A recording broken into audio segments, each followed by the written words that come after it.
एक छोटा तारा था जो कभी नहीं चमकता था, पर एक दिन उसने कुछ ऐसा किया जिससे पूरा आसमान रोशन हो गया। एक बार की बात है, ड्रीमलैंड नाम की जादूसी दुनिया थी।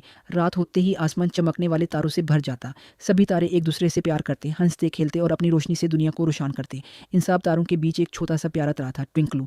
ट्विंकलू सबसे छोटा था पर सपने सबसे बड़े। उसका एक ही सपना था कि पूरी दुनिया उसकी रोशनी देखकर खुश हो जाए। लेकिन एक दिन ट्विंकलू ने महसूस किया कि वो बाकी तारों की तरह चमक नहीं रहा। वो परेशान हो गया। मैं क्यों नहीं चमक पा रहा? मेरे अंदर क्या कमी है? बड़े तारे हंसने लगे।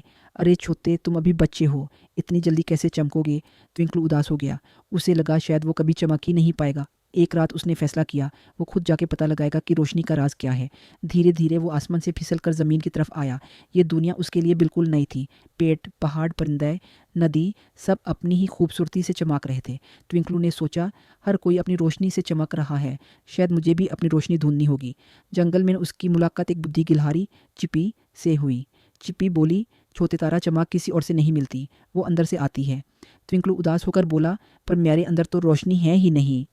चिप्पी मुस्कुराए, रोशनी तब निकलती है जब तुम अच्छाई करते हो। अच्छाई से ही इंसान और तारे दोनों चमकते हैं। ट्विंकलू पहली बार हल्का सा मुस्कुराया। अच्छाई मैं भी कर सकता हूँ। उस रात से ट्विंकलू का अच्छाई का सफ़र शुरू हो गया। सबसे पहले उसने एक बूढ़े उल्लू की मदद की जो रात के अंधेरे में रास्ता भूल गया था। ट्विंकलू ने अपनी हल्की सी रोशनी से उसका रास्ता दिखाया। उल्लू ने कहा, तुमने मेरी मदद की छोटे तरह, तुम सच में रोशन हो। और ट्विंकलू के अंदर एक हल्का सा चमक जगी। फिर एक छोटा पंछी घोंसले से गिर गया। ट्विंकलू ने अपनी रोशनी से उसकी माँ तक उसकी आवाज़ पहुँचाई। माँ पंछी ने उसे गले लगाया और बोला, तुमने मेरी दुनिया बचाई। ट्विंकलू अब और चमकने लगा। एक रात एक छोटी लड़की धर कर रो रही थी।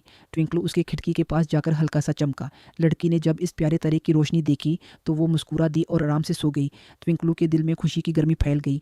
दिन बीतते गए, ट्विंकलू ज़्यादा से ज़्यादा अच्छाई करता गया और उसकी रोशनी भी बढ़ती गई। जब वो वापस आसमान में लौट रहा था, सारे बड़े तारे हैरान रह गए। अरे, ट्विंकलू तो चमक रहा है, और कितना सुंदर! ट्विंकलू ने मुस्कुरा कर कहा, मैं तब चमका जब मैंने दिल से किसी की मदद की। उस रात आसमान में एक स्टार परेड हुई।